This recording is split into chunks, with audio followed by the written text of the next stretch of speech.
What's up, Falcons Nation? It's your boy Jew coming at you with another Atlanta Falcons video. As always, Falcons Nation, rise up. In today's video, I want to talk about some quick Atlanta Falcons news and notes, and then we're going to talk about the depth chart that was recently released for Week 1's game against the Seattle Seahawks. But if you're new to the channel, please hit that subscribe button, hit that notification bell so you'll know when I've done Atlanta Falcons content. Hit that like button for your boy. I do appreciate you guys continuing to tune into the channel. I appreciate you guys, all the new subscribers who recently subscribed to the channel. Welcome to the family. Welcome to the Atlanta Falcons Nation family. Welcome to Jew Talk Sports. I do appreciate you guys and all the support. But with that being said, let's jump right into the video. So I want to talk about some quick Atlanta Falcons news and notes. If you didn't see yesterday, the Atlanta Falcons did release the jersey schedule for the 2020 season. And I love the new jerseys, the new uniforms, the all black uniforms, the all white uniforms, and the different combinations that we may wear during the season. If it's one critique that I would have about the uniform schedule is it looks like we're only wearing the alternate uniforms one time this season. And I thought we would at least wear them about 2 or 3 times this season. So if it's any critique that I would have had about the uniforms is that we should mix it up a little bit more. I do like the all black and all white uniforms, but I think we should have at least worn the alternate uniform, that red and black uniform, at least maybe 2 to 3 times this season. Of course, we'll be wearing our throwback uniforms one game this season. I think that's the game against the Saints at home. So I'm definitely looking forward to the season. It is game week, and I'm super excited. But I also want to talk about the depth chart that was released for Week 1's game against the Seattle Seahawks. It wasn't many things that surprised me with the depth chart. Everybody that I expected to be a starter are starting, but it was one position that really caught my eye. Well, actually 2 positions, one on offense and one on defense. On offense, it was the left guard position. I really thought that Matt Hennessy would be the starter going into game 1. But in the depth chart, it has James Carpenter, the veteran left guard who was here last year and was signed. Him, Jamon Brown, and Wes Schweitzer were the guys that were manning that left guard position. And I thought that the job was going to be given to Matt Hennessy because they say he was balling out during training camp. I did hear that he had a little bit of an injury and he was held out of practice, meaning Matt Hennessy. So I don't know if that has something to do with why he's not the starting left guard on the depth chart. I'm really hoping that this is just a monkey wrench being thrown in there for the Seattle Seahawks to try to confuse them and kind of not show our hand of who's going to actually be the starters. But I really hope that Matt Hennessy gets this starting role. I do like James Carpenter. I think he's a solid player. He's a veteran guy, but I don't think that he's a better player than Matt Hennessy. I really want Matt Hennessy to get this starting position or this starting role. I definitely think that it should be Matt Hennessy's job to lose. Unless he's really injured or battling a serious injury that we don't know about, I really hope that this is just something to keep Seattle off guard or catch them off guard. And maybe during the later on during the week, Matt Hennessy is actually moved into that starting role. But I was really shocked to see James Carpenter down as the starter. To me personally, I just think that James Carpenter either he just wasn't healthy last year, which I know he wasn't healthy, or maybe he just lost a step. But he used to be a pretty solid player. From what I've heard, he used to play in Seattle when Dan Quinn was there, and that was the reason that they brought him to Atlanta, because he was a solid player there in Seattle. But to me, he hasn't played well. He didn't play well last year when we brought him in free agency. Him or Jamon Brown didn't play well. So I hope if he is the starter, meaning James Carpenter, that he comes out and balls and he cleans up a lot of the errors that he made last year. One advantage that I think that Matt Hennessy has over James Carpenter is the Falcons like to pull their guards during run plays, especially those outside zone plays and those plays where they toss the ball out. They do those toss sweeps and toss runs. And I think that Matt Hennessy, it just moves a little bit better because he's a lot lighter than a guy like James Carpenter. James Carpenter is a physical specimen, and he does weigh about 320 pounds, where Matt Hennessy is like Alex Mack and kind of like Chris Lindstrom, where he's about 311 pounds. So he's about 10 to 15 pounds lighter than a James Carpenter. And to me, he's a lot more athletic than a James Carpenter. So I really think that Matt Hennessy is built more for this style of offense that we're playing with the zone run scheme, the outside zone run scheme. So I really think that Matt Hennessy's the better candidate. Personally, I feel like with Matt Hennessy, I hope that they're not banking on he's a rookie and they'd rather just ease him into the position. I feel like they should just go ahead and throw him in the fire. The earlier you throw these guys in the fire, I feel like the better they'll be. I feel like it's nothing like game experience. There wasn't any preseason games, and it was only training camp, so he doesn't really have any NFL game experience. But I hope that isn't a reason why Dan Quinn and Thomas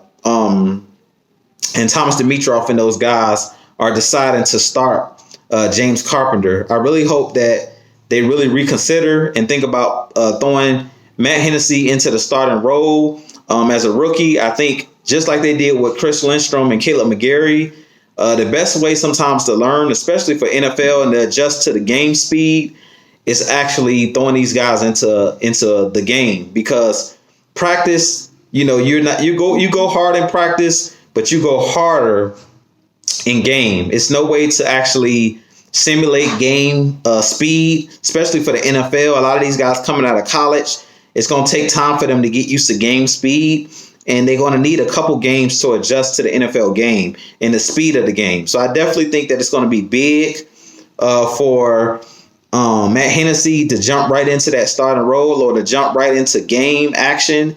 He's possibly going to struggle a little bit at first because it's going to take him time to adjust, as I was saying, to the speed of the game and stuff like that, and the physicality and the skill level of the players on the NFL level. But I really think that it's going to bode well for him to start to get that game experience under his belt. The earlier, the better. The same thing with a player like AJ Terrell, who is the number one corner or is one of the outside corners on the depth chart. I was glad to see him get that starting role because, like I was saying, it's nothing like on the job training. I really feel like the best way for these guys to learn is just throw them in the fire. If you remember when we had Mike Smith here and we drafted Desmond Trufant and we drafted Robert Alford, both of those guys were drafted together as rookies, and both of those guys started right away that first year as rookies. And I feel like it really paid dividends later on in their career and later on in that season as they were rookies because they were able to continue to develop. And I definitely understand, wanting to develop guys and stuff like that and let these guys kind of learn the playbook at practice. But like I was saying, it's nothing like game speed. It's nothing like actually being thrown into the live fire during live games. It's nothing like it. Like I said, you can't really simulate live games at practice because your teammates are only going to go so hard against you. They're not out there trying to hurt you're not out there trying to hurt your teammates and nothing like that. So you can go hard at practice, but it's nothing like game speed where guys are going 110%. They're giving a full effort and stuff like that. At practice, you're only going to do so much because, like I was saying, you don't want to go out there and possibly hurt a starter or something like that or hurt one of your teammates because you're being ultra aggressive. But during the game, guys are going to be going full out 110%. What you face in practice, it's going to be ramped up, 10 times over. So I really think that the Falcons really should think about letting Matt Hennessy take that starting left guard role. Like I said, I don't know if what type of injury Matt Hennessy, was experiencing. I don't know if it was just like one of those days off, kind of like how they've been doing for Alex Mack and Todd Gurley, and if they're trying to, make sure he's healthy for the season. But I really hope that Matt Hennessy gets the starting role. Another thing I talked about is continuity and being able to gel up front.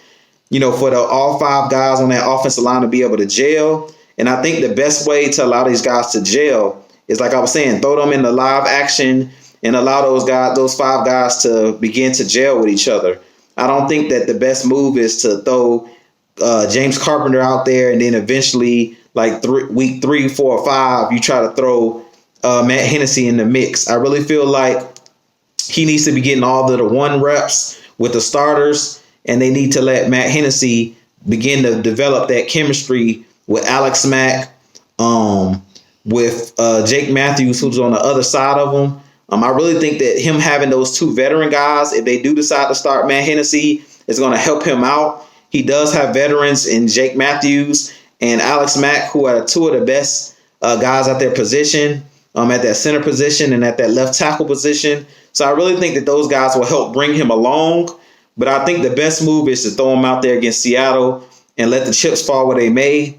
The only way that he's going to be able to learn and get used to the speed of the game is putting him out there with the starters. Unless he's really hurt and he's unable to play due to injury, I really would start him game 1. I wouldn't throw James Carpenter out there.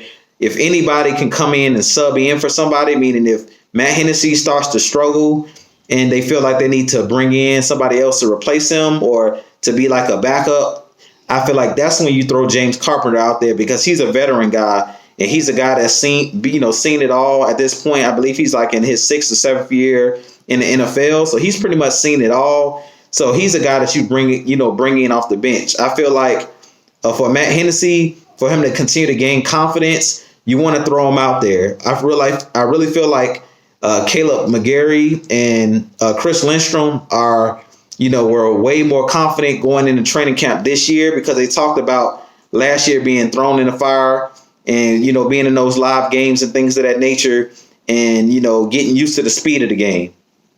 But with that being said, the other position that kind of caught my eye on the defensive side of the ball was the safety position. On the depth chart, they listed DeMonte KZ, they listed Ricardo Allen, and they listed Keanu Neal. All 3 of those guys were listed as starters at that safety role. And I really believe that they were listed as starters because the Falcons are going to play a lot of 3 safety sets this year. Big nickel, where they're going to bring Keanu Neal and Ricardo Allen down in the box. And I think that they're going to allow those guys to play, be playmakers. I really think that we can't afford not to have KZ and Ricardo Allen and Keanu Neal. We need those guys out there on the field for as many snaps as possible, especially because now that we're in a passing league and teams, like to go 5 wide and 4 wide, and they like to do a lot of, take a lot of shots down the field. It's going to be big for us to have our playmakers, as many playmakers on the field at one time as possible. So I really could see I think we're going to see a lot of 3 safety sets this year. I really think that Keanu Neal, Ricardo Allen, and KZ, those guys are playmakers. They're guys that can take the ball away. We all know that DeMonte KZ is a ball hawk. He's one of those guys that you can play at that center field position, especially on those single high safety plays. You definitely want to have KZ back there because he has great range and he has great ball skills and he has great instincts. So I think that's going to be big for us. I was really surprised to see them list the depth chart, the way that they did with the 3 safeties kind of as starters. So I really think we're going to see a lot of 3 safety sets, a lot of different ways that they're going to use the safeties. And I'm really excited for this first game against Seattle to see what new schemes, what kind of blitz schemes Jeff Albrecht and Raheem Morris are going to dial up. I definitely love what Joe Witt has been doing with the corners and in the secondary at practice with putting these guys on the jug machines, getting these guys used to catching the football and making interceptions. If you remember, Joe Witt Jr. was a defensive back coach in Green Bay. And if it's one thing you knew about Green Bay, when Joe Witt was there, they had great corners with great ball skills. Sam Shields was one of those guys that was great at taking the ball away, high pointing the football. The kid they have now, Jair Alexander, out of the University of Louisville. He's one of those guys that's very physical and is a playmaker. He makes great plays on the football, and I really feel like we have some playmakers on this back end. And I really feel like those three safety sets are going to be big for blitz packages and big on third down. But with that being said, you guys let me know what you think of the video. If it was any position on that depth chart that caught your eye for game one, that pretty much were the two positions that I was really looking at, that left guard position and then those three safeties. I thought that was interesting that they listed those three safeties kind of all as starters for those three safeties. So I'm definitely looking forward to what our defense, the scheme that they have in store. I definitely think that Jeff Albrecht, Raheem Morris, and Joe Witt Jr., I really think that we have a great defensive, a great defensive coaching staff. Also, Tosh Lapoy over the defensive line. He's a defensive line coach that was brought over from Alabama. He coached under Nick Saban, So you know that he knows about great defenders and great defensive line play being at the University of Alabama. So I think he's going to also bring some toughness over to that defensive line room. And I'm really excited about the first game this season. But you guys, let me know what you think of the video. I'm definitely going to have some videos later this week. Some keys to victory heading into week one against the Seattle Seahawks. I've already been scouting out our opponent. I kind of wanted to wait till later on in the week to talk about the keys to victory with Seattle because I'm trying to see the injury report, because I did hear that Chris Carson, the running back for the Seattle Seahawks, is banged up.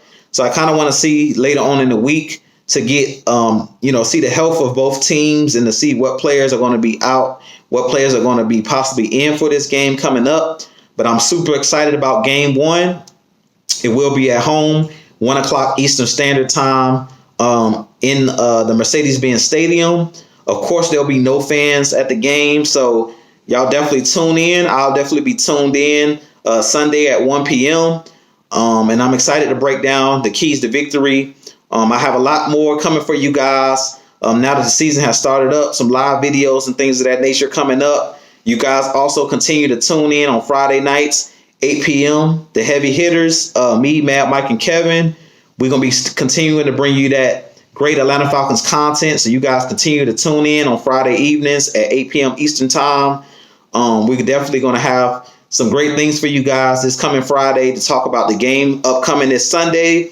I'm definitely believing that our Falcons are going to start the season off 1-0, and I'm definitely going to have some keys to victory for you guys. But with that being said, this being your boy Jew, as my boy Mad Mike will say, hit that subscribe button, subscribe. We're going to turn that into a song, but y'all definitely hit that subscribe button for your boy. I appreciate you guys. I'm looking for that, for my number to keep going up until we hit the 1,000 mark and beyond. But I appreciate you guys, all of your support. Atlanta Falcons Nation, stand up, rise up. It is week one. I'm super excited. We're 3 days away from kickoff. The Chiefs and the Texans will be kicking things off on Thursday night at 8 p.m. So I'll be tuned in for that. But I got a lot more coming for you guys. And as always, Falcons Nation, peace and love, and rise up. I'll holler at you guys. Peace.